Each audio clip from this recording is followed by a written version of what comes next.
Boa noite, prezados irmãos em doutrina espírita. O ano de 1793 marcava o fragor da Revolução Francesa. O movimento filosófico de Danton e Robespierre, carregando a bandeira da igualdade, da liberdade e da fraternidade, ganharam os espaços de Paris, as procissões que desciam pela Avenida Champs-Élysées, os acontecimentos em discursos arrebatados que ganhavam a Praça da Concórdia, das direções do Arco do Triunfo por todos os caminhos e bulevares da capital francesa, hasteava-se simbolicamente a bandeira da Revolução. 1795, a intolerância do povo diante da não compreensão da República prometida com a queda dos Bourbons, cujo império fora destituído pelos revolucionários. Mas nós lembramos que ainda em 1793, quando esses mesmos ativistas de Robespierre ganharam o púlpito da Catedral de Notre-Dame, discursos arrebatadores como de Pierre Gaspard Chaumette anunciava ao povo parisiense que a França não necessitava mais de Deus. Expulsemos Deus da França, porque aquele Deus levado pelos carros de guerra, o óleo da extrema unção seguido da espada, o Deus que justificara as cruzadas, tantas delas com o intuito principal de converter os nossos irmãos do Islã ao cristianismo através da força das armas em nome de Jesus, que era todo amor, e do desejo de se apropriar daquelas terras para que a cristandade pudesse se encastelar definitivamente naqueles territórios, com uma estrutura de reinado que vai aparecer, que aliás havia surgido depois do combate na Ponte Milvio em 313, quando os generais de Maxêncio foram vencidos pelos generais de Justiniano, que ao chegar ao poder passa a adotar o cristianismo como religião oficial do império, lentamente, até que ela se consolide adiante. Mas a França que permitira numa concordata de Napoleão Bonaparte adiante com sua santidade o Papa que Deus voltasse a Paris, e a Europa de consequência, afinal de contas, a nação hegemônica naquele trânsito da história da humanidade era a França, sobretudo a sua capital Paris, tida como o Carrefour do mundo, a encruzilhada, por onde passava a sabedoria, os grandes gênios das artes do iluminismo. Um país que dominara grandes propriedades pelo mundo inteiro, formando colônias, parecendo Roma que havia caído, não se sabe como, mas sabemos que pelos bastidores do plano espiritual. A França vai mergulhando com Robespierre e Danton no sangue das cabeças degoladas na guilhotina, como narra lindamente Divaldo Franco nessa passagem histórica para chegarmos ao ponto da noite. Um dia, a natural lei de causa e efeito faz com que os ativistas do próprio movimento de 1789 levem Robespierre à mesma guilhotina onde tantos morreram. E ele é decapitado. Em 1795, nós temos uma espécie de contra-revolução, em que o povo se compreender que aqueles que trapejavam a bandeira da liberdade, da igualdade e da fraternidade se fizeram tiranos do povo. Quantos morreram aos milhares, no fragor dessa revolução. Eles pedem a volta da monarquia. Eles gostariam, entretanto, que alternativamente se instalasse a república e não os dirigentes de um golpe, que agora parecia ser um golpe, pois prometeram a república que não viera. Mas Paris, o palco dos grandes acontecimentos da humanidade, no século XVIII, no século XIX, será também o palco dos acontecimentos extraordinários que mudarão a história da humanidade no trânsito das promessas das revelações. Porque Deus, o Pai, havia nos dado um filho, e o filho, para que voltasse, segundo ele mesmo dizia, era preciso que ele fosse, a fim de que o Espírito Santo formasse um primado eterno na terceira revelação. O Paracleto, o Espírito de verdade. Ele deveria reaparecer exatamente no cenário da França através de 1000 vozes. Mas, sobretudo, uma dessas vozes é que se dirigira ao professor Hippolyte Léon Denisard Rivail, o nosso Allan Kardec, e dissera a ele: chama-me a verdade. Qual o seu nome? Chama-me apenas verdade. E este Espírito te dará respostas inteiras a perguntas complexas, científicas e filosóficas, as 419 iniciais feitas para a publicação dos primeiros volumes do Livro dos Espíritos, que na segunda edição daria 1021 perguntas e respostas, que teriam ficado em 1019 perguntas e respostas, porque descobriu-se, ou 1020 perguntas, que uma delas estaria com uma numeração que deveria ser adequada ao que teria feito a Federação Espírita Brasileira. Mas este professor em Paris era propriamente um homem do seu tempo.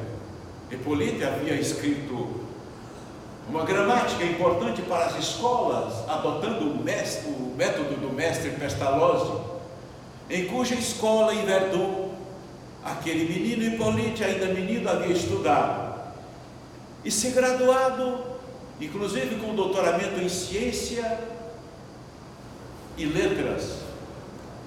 E esse Kardec, então, com o método pestalozziano, vai igualmente escrever apostilas, livros didáticos de matemática e fazer incursões, ensaios no campo da astronomia, de pequenos experimentos científicos, sempre preocupado em levar a cultura, como professor que tinha nome na academia, uma das academias que ele frequentava, nesta área de cultura, não necessariamente uma academia de letras.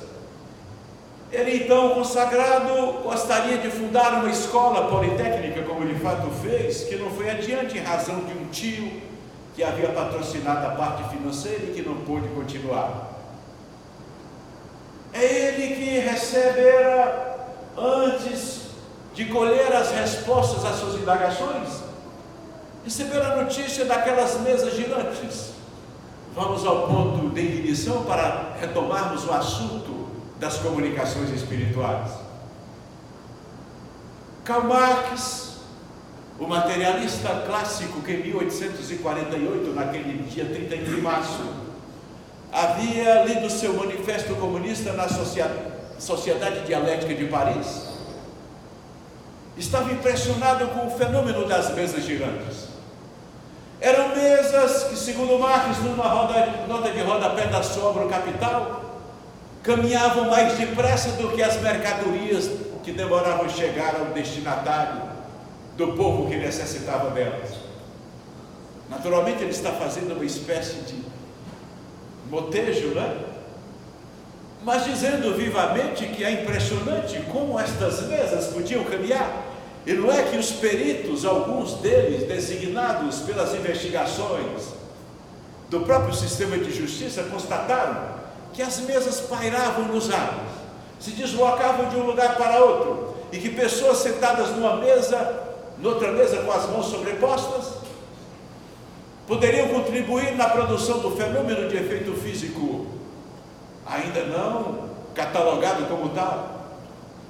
E vinha de 1848 aqueles movimentos que aconteceram, portanto, quase 10 anos atrás, naquela casa de madeira no condado de Wayne, onde as irmãs Fox, duas meninas, uma de 12, outra de 14, uma de 13, outra de 15, a idade varia de acordo com o autor, elas entravam no quarto e ouviam as batidas nas paredes de madeira.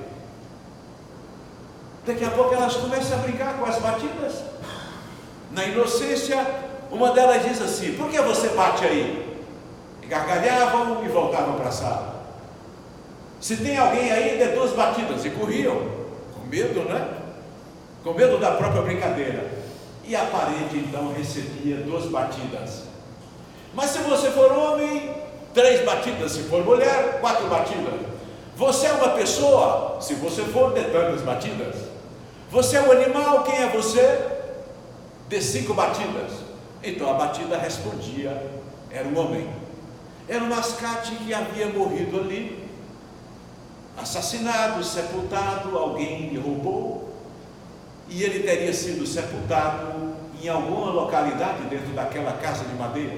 Por sinal, fizeram diversas escavações, encontraram restos de cabelos.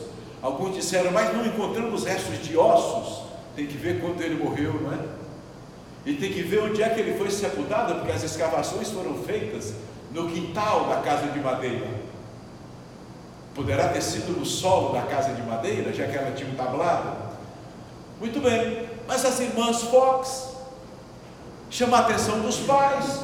Os pais entram no quarto, fazem as mesmas perguntas e descobrem que pode se formar um código que será chamado de tipologia no estudo científico, em que através das batidas poderão construir frases inteiras. E de fato, este mascate responde tê-lo sido em razão das perguntas feitas pelos pais, que chamam o sacerdote para fazer a bênção da casa e expulsar os demônios que ali estariam, eles que eram de formação bíblica protestante.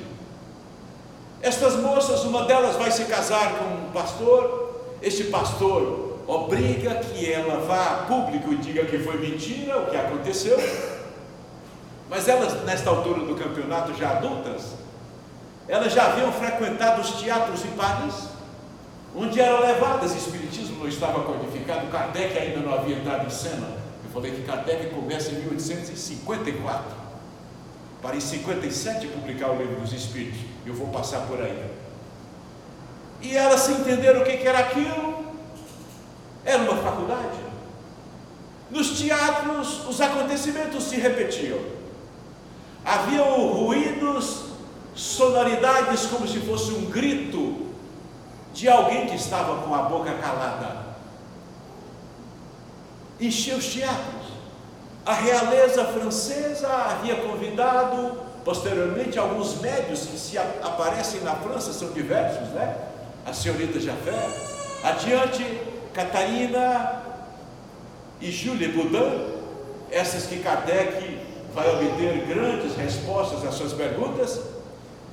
E a aristocracia parisiense se interessa nesses acontecimentos. E Kardec, portanto, está agora em 54, dentro de um ambiente, e ele diz a um amigo que o convida: olha, como cientista, eu não posso desacreditar naquilo que não investiguei, porque é um dever ético do cientista não lançar um anátema sobre aquilo que ele não experimentou. Assim como também não poderia acreditar que uma mesa possa falar, se movimentar, porque se responde perguntas de algum modo, são respostas inteligentes. Era preciso que essa mesa tivesse nervos. E o movimento de gravitação pode ser um movimento do sistema gravitacional do universo. Os astros fazem elipses em torno de globos maiores, em torno de estrelas. Naturalmente, uma mesa pode girar pela força da gravidade do sistema gravitacional. Pode ser um movimento de atração magnética de qualquer ordem, como se tem naturalmente na vida comum.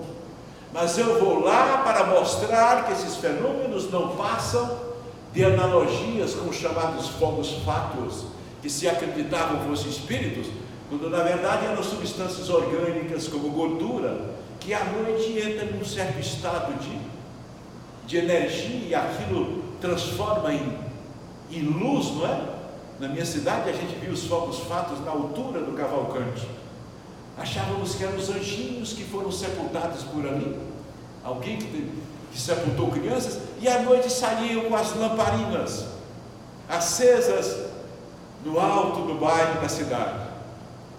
E Kardec vai então, com essa presunção acadêmica, um homem que não se pode dizer era ateu, mas que não era religioso. Poderia ser deísta, mas muito pouco apegado a essa questão de crença. Ele era um experimentador, um homem circunspecto que pouco sorria. Por sinal, casou com Emília, a sua esposa, né, Gabi? E Gabriela, e ela era 9 anos mais velha que ele, mas parecia ser mais jovem que ele.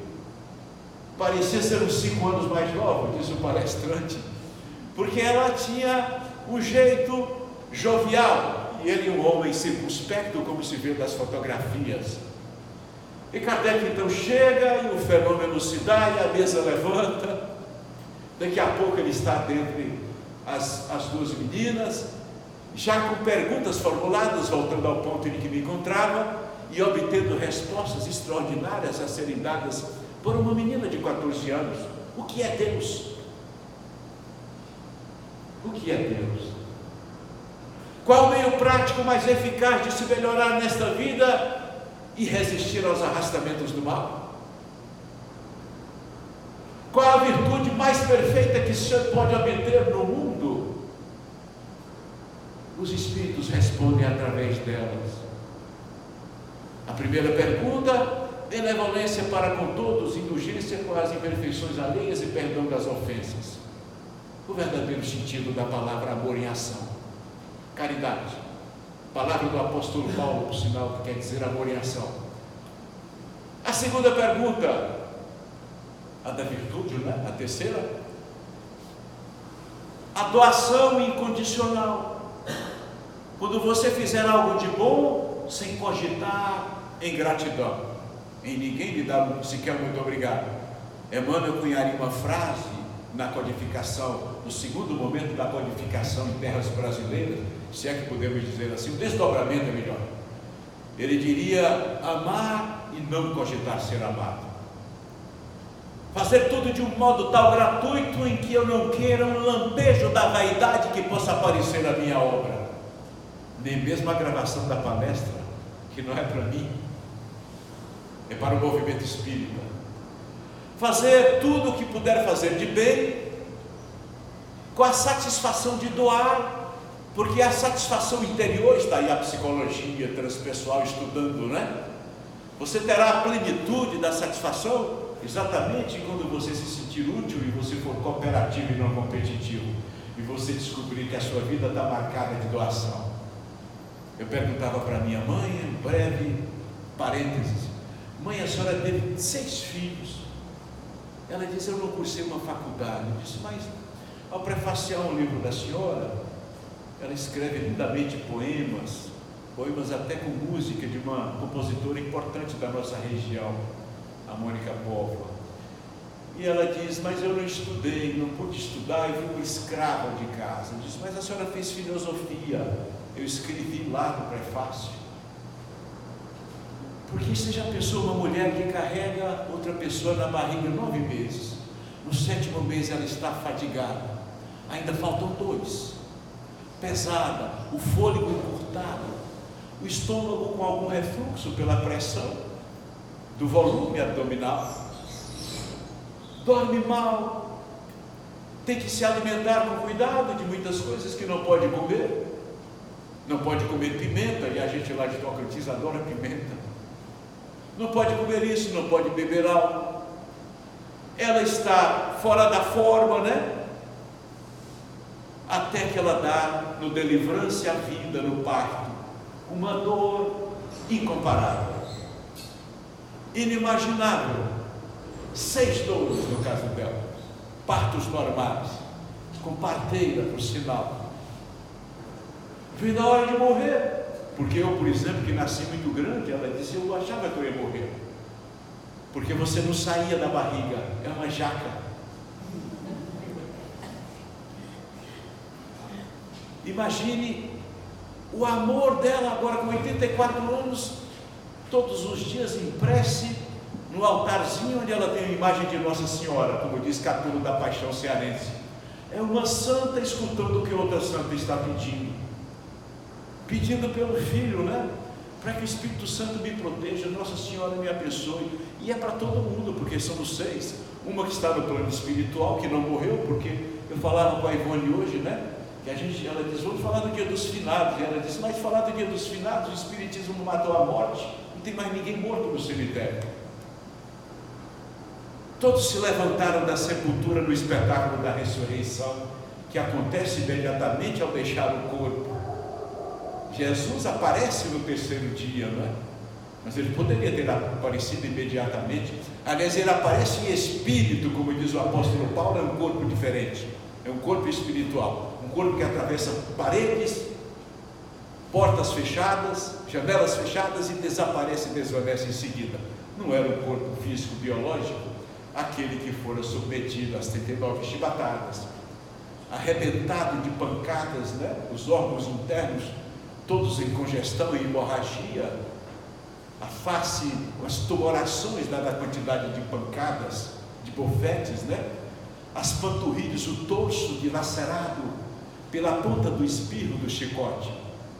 Aquele Jesus que volta espírito e aquele corpo que fica, embora Deus, se quisesse, poderia ressuscitar, né?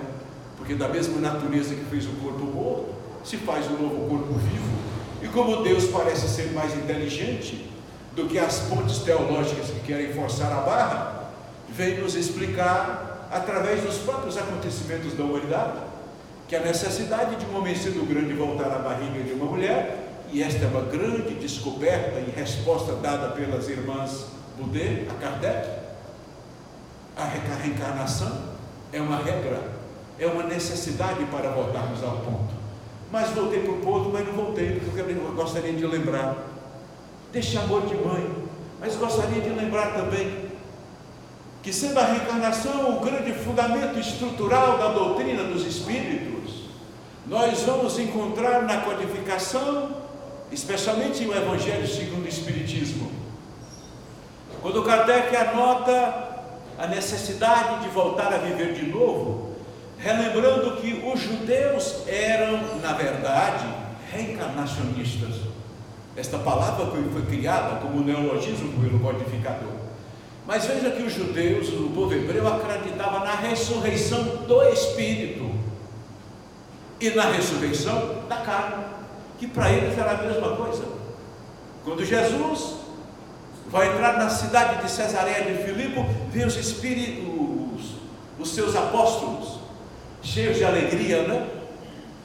Eu me lembrei que quando ele foi entrar na cidade de Gadara, quem veio recebê-lo foi uma legião de espíritos de um endemoniado louco que saía batendo com as correntes.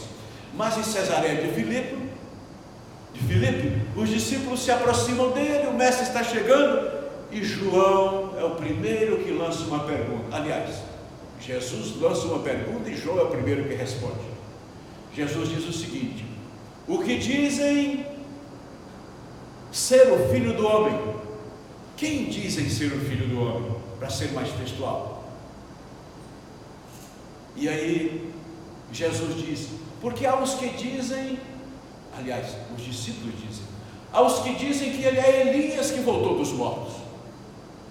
Mas Elias não era filho de Isabel, que é prima de Nossa Senhora, e era 6 meses mais velho que Jesus? Elias não é, João Batista. Como é que João Batista podia ser Jesus se eles cresceram quase que juntos, né? Bom, cresceram assim, eles foram se conhecer, Jesus estava com 29 anos. Mas João Batista batizou Jesus, agora João Batista virou Jesus. Saiu dos mortos e já Jesus nasceu há 30 e poucos anos atrás, naquela altura, naquele momento. E João Batista havia sido degolado por ordem de Herodes, devia ter o quê? quase 3 anos, porque ele foi degolado quando Jesus contava 29 para 30 anos, né? Aliás, Jesus estava visitando João Batista, foi batizado.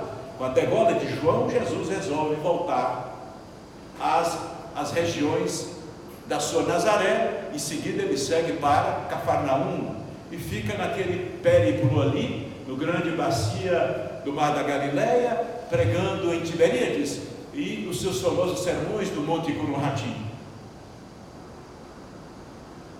Mas ainda nesse discurso com os discípulos, nessa discussão entre eles, né? Ele chegou a dizer mas nós achamos também e dizem que o Filho do Homem, na verdade, é Elias que voltou dos mortos. Outros dizem que é um dos profetas. Uns que é Malaquias, outros que é um outro da antiguidade, do Antigo Testamento. E Elias havia morrido 9 séculos antes de Jesus. Foi um homem que viveu no meio do povo, era um hebreu. Como é que agora ele estava no rosto de Jesus de Nazaré? Só podia ser uma vida em nova edição. A mulher que se engravidou de um filho e reencarnou é Elias. São 2 personalidades distintas. Então o hebraico, ele é reencarnacionista com o nome de ressurreição. E claramente aparece quando Herodes, sabendo que esse mesmo Jesus fazia milagres espetaculares, ele se preocupa, ele diz, mas eu mandei matar a João. Será que João voltou dos mortos nesse tal de Jesus? O mesmo João. Então era o João que era conhecido no rosto de Jesus. Só pode ser o espírito de João, que agora está no corpo de Jesus. Isso era uma reencarnação, é uma nova carne, a carne de Jesus, que é diferente da carne de João. E as pontes interpretativas abriram mão disso. Nós sabemos que foi em razão do concílio de Constantinopla em 553, em que indiretamente afastaram as teorias do bispo Orígenes, e dentro delas estavam as interpretações dos textos clássicos de Platão, cujo Platão é todo reencarnacionista, sob o nome de paligenesia, que é uma cultura que não é de Sócrates, porque Platão escreveu o que disse Sócrates, mas que Sócrates apregoava, francamente, na teoria do campo das ideias, de onde vem, e ao dizer que o corpo é o cárcere da alma, e ele mesmo, Sócrates, ao dizer que ele morreria, mas estaria depois com Homero, com Ulisses, e que depois retornaria um novo corpo. E é engraçado isto, porque Santo Agostinho, que será o autor de uma das importantes respostas do Livro dos Espíritos, a 919A, sobretudo, quando Kardec indaga qual o meio prático mais eficaz de se melhorar nesta vida e de resistir aos arrastamentos do mal, Santo Agostinho, que no século IV encarnado havia sido um dos pais da patrística, que é o primeiro magistério da igreja. No século VIII nós teremos Tomás de Aquino, como grande representante da escolástica, que é o segundo magistério. Os 2 pensadores pais da igreja, um é platônico, Agostinho, e o outro aristotélico, Tomás de Aquino. Os 2, portanto, são seguidores de discípulos de Sócrates, mas Sócrates é reencarnacionista. E por que o concílio de Constantinopla não aceitou as teorias de Orígenes, fundada no pensamento que não era só socrático, é um pensamento que está fincado em 23 principais religiões da humanidade. Algumas delas como o hinduísmo, o brahmanismo, o confucionismo, o taoísmo. Religiões que consagram no Egito, que consagram naquela região da Índia, claramente, no hinduísmo. Mas então a codificação espírita com Kardec de 1854 vai ganhando densidade para que obtivéssemos essas comunicações, inclusive de um Agostinho que vem do país da morte nos dar notícias sobre a vida que prossegue.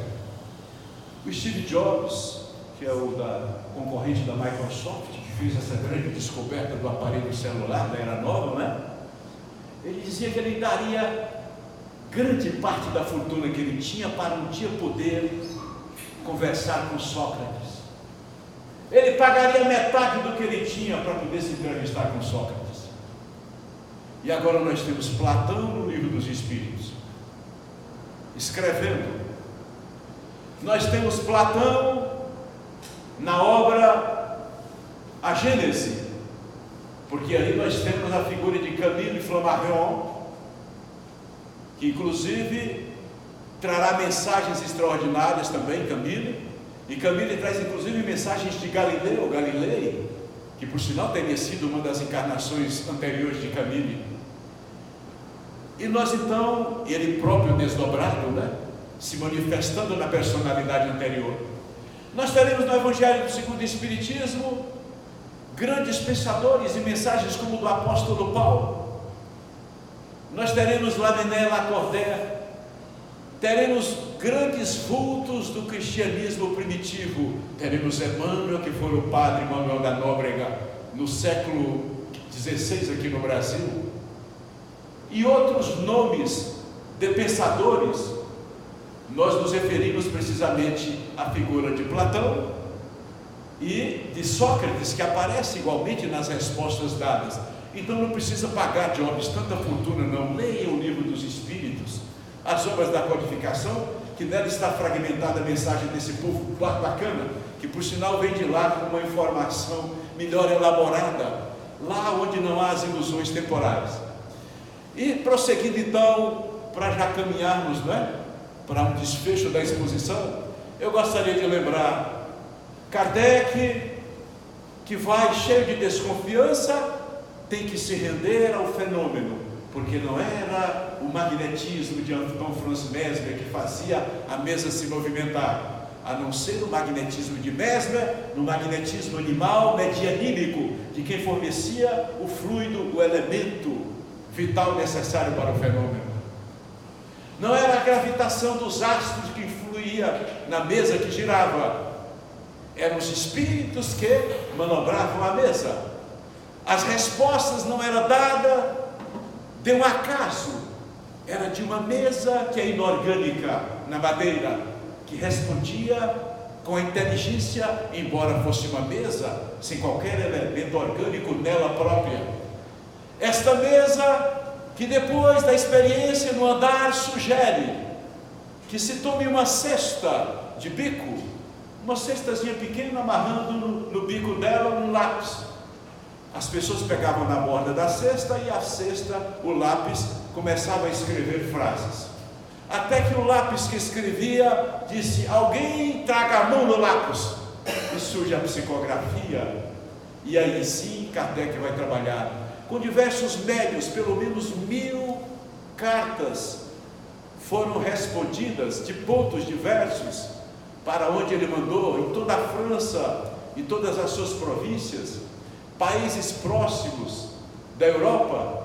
E essas mensagens em pontos completamente diferentes vão dar aquilo que no século XX o Habermas traria no mundo acadêmico, este pensador alemão, da escola de Frankfurt, da segunda geração, o chamado método consensual da verdade. E Kardec chamará isso de critério da concordância universal dos espíritos. O espiritismo de par com a ciência, sempre que a ciência desvelar algo em contradição com o que o espiritismo disse, é preciso que o espiritismo se submeta à ciência. Então essa é uma grande contribuição que Kardec traz na codificação, anotar estes ensinamentos. Mas há um momento em que a ciência entra em contradição com o espiritismo. Até este momento o que nós temos são coisas que o espiritismo revelou e que a ciência não confirmou. Mas nada que o espiritismo tivesse anunciado que cientificamente fosse provado em contrário. Mas se houver algo provado em contrário, o espiritismo deverá se render à ciência do mundo, porque de par com a ciência nós estaremos dentro de uma frase muito importante, que é a grande sabedoria da codificação: fé inabalável é somente aquela que pode encarar a razão face a face em todas as épocas da humanidade. Mesmo que depois tenha a ciência que se penitenciar e chegar à conclusão que nós estávamos certos, mas A ciência sem a religião, ela é paralítica, dizia Einstein. Já a religião sem a ciência, ela é cega.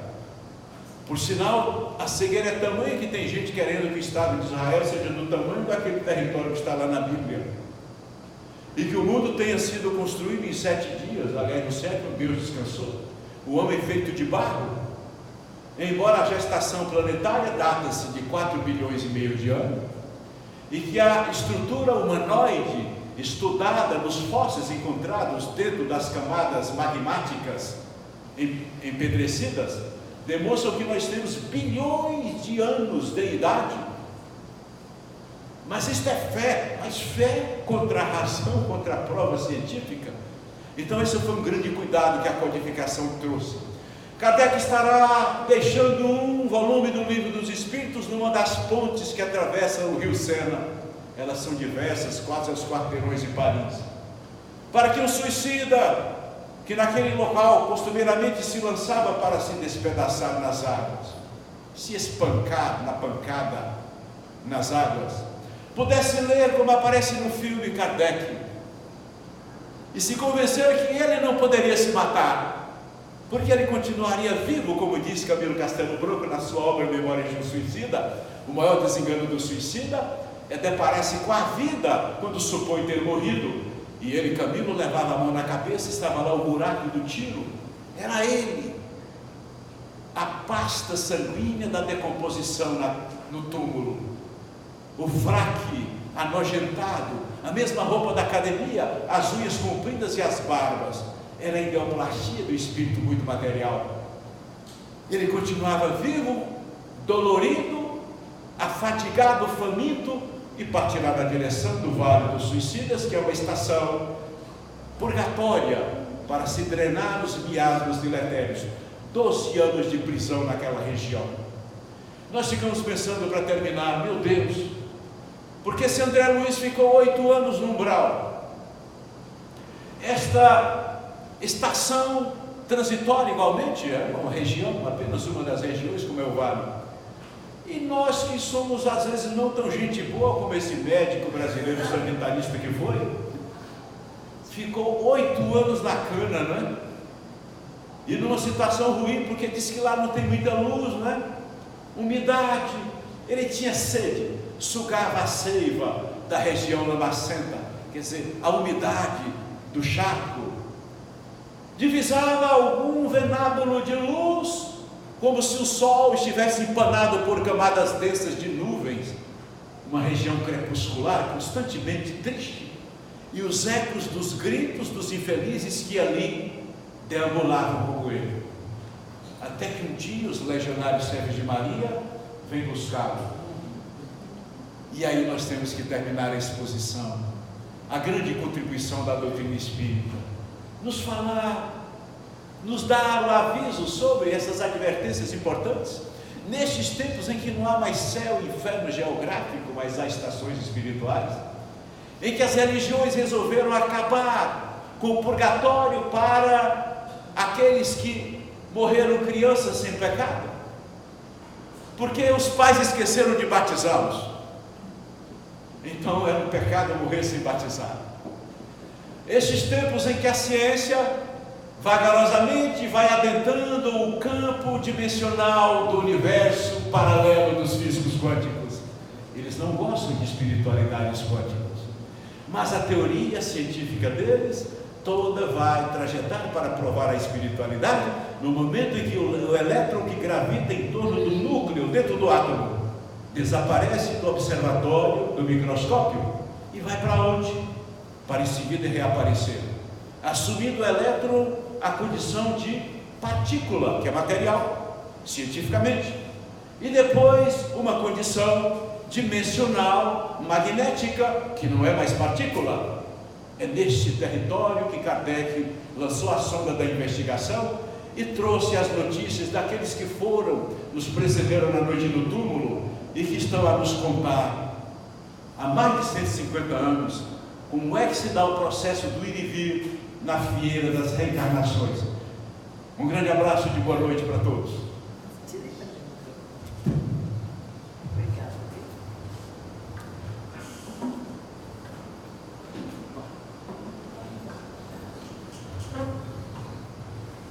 Bom, nós ficaríamos aqui a noite toda ouvindo a Bíblia falar, tão bom isso de falar, bom demais.